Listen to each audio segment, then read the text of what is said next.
Sa dami ng hinahabol mo sa buhay, sigurado ka bang tama ang direksyon?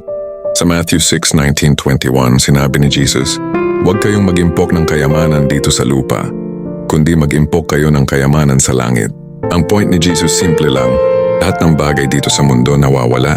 Yaman, titulo, ari-arian, kahit mga papuri ng tao, panandalian lang.